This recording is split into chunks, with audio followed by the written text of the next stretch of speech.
The night Marcus Webb's life changed. He was carrying a bag of groceries and running late and thinking about nothing more significant than whether he'd time. He remembered to buy coffee. It was raining. The real kind, not drizzle, but the full-weight October rain that turns Chicago sidewalks into rivers and makes the walk from the L stop feel like a test of character. He heard the cane before he saw her, the rhythmic sweep of it against wet pavement, moving too fast for the conditions, the white arc of it cutting through the rain in the dark. A woman in her late 20s, moving with the focused urgency of someone who knows where she's going and is not willing to be stopped by the weather. He saw the moment it went wrong. Her heel caught the edge of a gutter grate. The water had masked it. She went forward, hands out, and Marcus dropped the groceries, coffee included, and caught her by the arm before she hit the pavement. She did not make a sound. She steadied herself, found her cane, and straightened. She said she was fine. He said he was glad. And that, from the outside, was that. A 5-second interaction on a wet sidewalk, the kind of thing that happens 1,000 times a night in a city this size and means nothing, except that 2 black SUVs had been parked 40 feet away the entire time, and the men inside them had watched every second. And 3 hours later, Marcus's phone rang. The voice on the other end was calm and precise, and belonged to a person who should not have had his number. The voice said, "You helped my daughter tonight. I'd like to thank you properly. Tomorrow morning, breakfast. I'll have someone pick you up at 7. Marcus said he didn't know who this was. The voice said, "My name is Edward Calloway." That name was going to mean something different to Marcus by morning than it did at that moment. Everything was going to mean something different. Please like this video. Those likes are what makes stories like this reach people. Subscribe too. It's free. Drop a comment and tell me where in the world you're watching from. Now let me tell you who Edward Calloway was.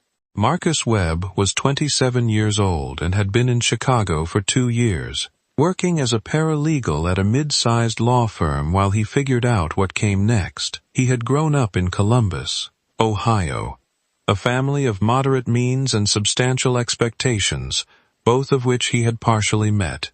He had finished law school, passed the bar on the second try, and was waiting for the version of his life that matched what he had imagined. It had not yet arrived in the form he imagined. He was patient about this in the specific way of people who are beginning to worry their patience is running out. He was a decent person in the specific, unfashionable way of people who do the right thing, not because it will be recognized, but because the alternative is uncomfortable.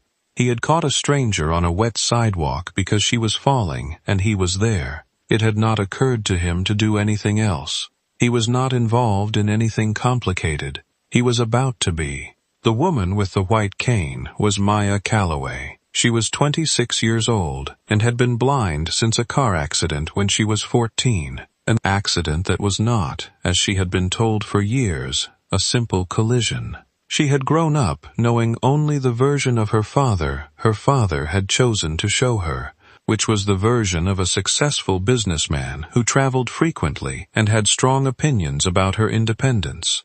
The independence was real. Maya had cultivated it with the specific determination of someone who understood that the alternative was being managed by people who thought managing her was love. She held a master's degree in financial economics from Northwestern. She had her own apartment, her own life, her own careful, considered relationship to the world around her. She had not known, until recently, what her father's business actually was. She had suspected. She was in the process of deciding what to do with the suspicion. Edward Calloway was 59 years old and had spent 30 years building something that was described in public as a diversified private investment group, headquartered in the Loop, with interests in real estate, logistics, and regional infrastructure. In private, among the specific community of people who understood what his firm actually was, he was described differently. He had inherited the organizational structure from his own father, had professionalized it, had moved it steadily away from the visible violence of its origins and toward the invisible violence of financial control. He was not a man who ordered brutality as a first resort. He was a man who preferred that brutality not be necessary, because in his experience, it was almost always avoidable if you were patient enough and thorough enough and had enough information about the people involved. He was thorough. He was patient. He had information about almost everyone he chose to have information about. He had information about Marcus Webb. He had not had it before the sidewalk. He had acquired it in the 3 hours between the sidewalk and the phone call. What he had found was not alarming. A law school graduate, legitimate employment, an unremarkable background that was remarkable specifically for its absence of either significant success or significant failure. He had found that Marcus was, by all visible evidence, exactly what he appeared to be. Edward Calloway had spent 30 years in a world where almost no one was exactly what they appeared to be. He found this worth investigating further. The car arrived at 7 exactly. A black Escalade, clean, the driver professional and entirely uncommunicative, in the way of people who have learned that their job is logistics, not conversation. Marcus was taken to a private dining room on the 44th floor of a building in the West Loop, with a view of the city in morning light that communicated significant things about the person who had chosen it. Edward Calloway was already at the table. He was shorter than Marcus expected, which meant Marcus had been expecting something specific, which meant the name had produced a shape in his mind, even though he had told himself he didn't know who this was. He knew who this was. Every Chicago lawyer knew the name Calloway in the way that certain names exist in certain cities. Large, ambient, understood to mean something without anyone articulating what exactly. Breakfast was served by a private staff. Coffee arrived before Marcus sat down, exactly as he took it, which he had not mentioned to anyone. Edward Calloway thanked him for coming. He thanked him, without excess, for what he had done on the sidewalk. He said he understood Marcus had studied contract law with a specific focus on financial structure and regulatory compliance. Marcus said that was correct. Edward said he had a position opening in his firm's legal team. Not a large position, a specific one, focused on the documentation and structuring of financial instruments that his current team found complex. He named the salary. Marcus did not let his face change. The salary was 3 times what he was currently making. He said he would need to understand more about the role before he could respond.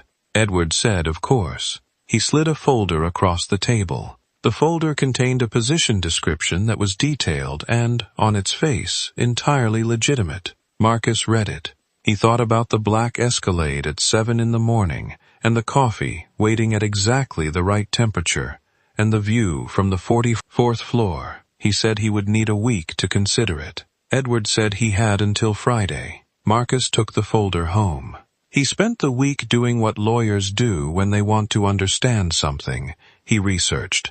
What he found was layered in the specific way that things are layered when someone has spent 30 years making sure the layers are professionally applied. The public face was legitimate. The private face required more careful reading. He read carefully. By Thursday evening, he had a decision to make. He took the position, not because he had resolved his ambivalence about what the firm was, because he was 27 years old and 2 years behind where he thought he would be, and because the position's legal work was genuinely complex and would make him significantly better at his profession, and because he had sat across a table from a man who had 30 years of experience in understanding what people were worth, and had apparently decided Marcus was worth something. He was not naive about what he was walking into. He had spent the week deciding whether he could navigate it without becoming something he didn't want to become. He thought he could. He would find out if he was right. He saw Maya twice in the first month, not by arrangement.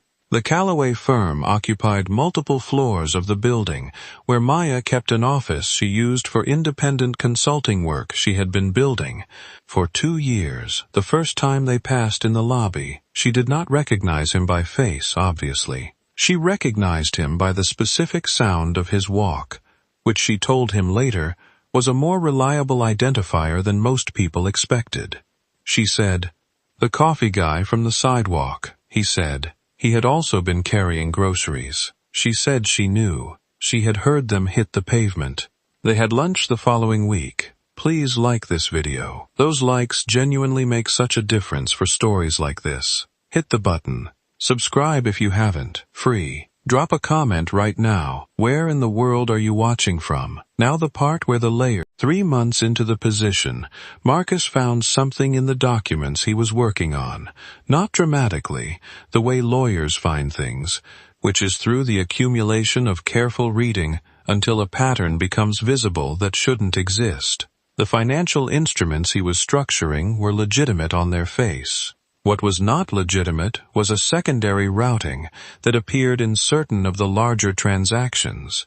A systematic redirection of funds through a chain of entities that terminated in accounts Marcus could not trace to any disclosed party. He sat with this for a week. He understood what he was looking at. He also understood that he had 2 options. He could resign. He could take what he had learned and decide it wasn't his problem and find another position and put the 44th floor breakfast and the salary behind him. Or he could go to Edward Calloway directly. He chose the second option because he was the kind of person who had to. The conversation with Edward Calloway happened in the same dining room where they had had breakfast. Marcus laid out what he had found. Not accusatorially, analytically. As a lawyer presenting a finding to a client and identifying the exposure, Edward listened without interruption. When Marcus finished, Edward was quiet for a long time. Then he said something Marcus had not expected. He said, "How long did it take you to find it?" Marcus said, 11 weeks. Edward said, "My last 3 attorneys didn't find it in the combined 8 years they worked here." Marcus said nothing. Edward said, "You understand what you're looking at." Marcus said he did. Edward said, "And you came to me." Marcus said, "I work for you. My obligation is to my client." Edward looked at him for a long time. Then he said, "There are people inside this organization who created what you found without my knowledge. I became aware of it 4 months ago. I have been trying to identify the full scope of it without alerting the people responsible." He said, "You just handed me the scope." He said, "The question is what we do with it." What followed over the next 6 weeks was the most intensive professional period of Marcus's life. He worked alongside Edward's most trusted senior advisor, a careful woman named Carol, whose precise intelligence matched everything the role required, documenting the unauthorized routing, identifying the individuals responsible, building an evidentiary picture that was clean enough to be used. 3 people inside the organization had been systematically redirecting funds for 22 months. The amounts were significant. The 3 people were identified. The situation was resolved through a process that Marcus did not have complete visibility into. He understood this, and had made his peace with the limits of his visibility, but which produced, within 30 days, a restructured financial operation and 3 individuals who were no longer present in any organizational capacity. Edward called it house cleaning. Marcus called it what it was inside his own head and said nothing else out loud. He had found the problem. He had documented it cleanly. He had given his client what he found. What happened after that was the client's decision. This was the moral architecture Marcus had built for himself going into this position and was continuing to build now that he was inside it. He was not certain it would hold indefinitely. He was certain it had held so far. Maya knew more than she had said at the lunch in the lobby. Marcus understood this gradually, not through anything she said, but through the specific quality of her questions. She asked about his work with the precision of someone who knew what the work actually was, not the public description of it, but the actual function. She had not told him she knew. He had not told her what he had found. They were both being careful in the way of people who are trying to figure out how much of the real thing they can share with someone they are increasingly unwilling to lose. The conversation where they stopped being careful happened on a Saturday afternoon in her apartment.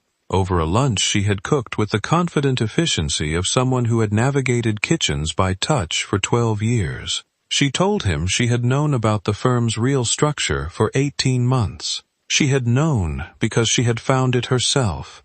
Her financial economics training applied to documents she had accessed through her consulting work that overlapped with her father's organization. She had not told her father she knew. She said she had been trying to decide whether to. Marcus said, "What decided you?" She said, "You went to him." She said, "I've been watching how you work for 3 months. You found something and you went to him directly, and you documented it cleanly, and you told him the truth." She said, "That told me something." He asked what. She said, "That you might be the person I can have this conversation with."